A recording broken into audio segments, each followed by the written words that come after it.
Hello guys, in this video I'm going to show you how to save events to your calendar in the TicketSwap application. The very first thing you need to do is accessing the app. Once you have done that, you will see the homepage here, and there are basically trending events nearby you.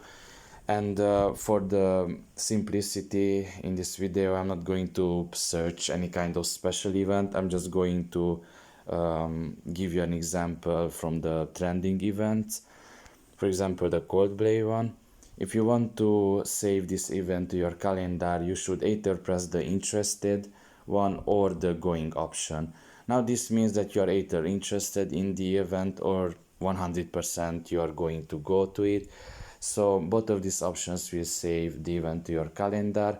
And if you want to see the calendar itself and the list that you got there, you should scroll back a little bit and press this arrow up here.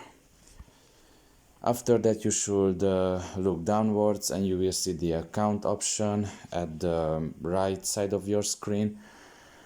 Press that, and here you can see the third option being your calendar. And if you press on it, you will see basically every event that is saved here. And you can also share it if you want to. So I really hope this video was helpful to you, and thank you for listening, and see you next time. Bye bye.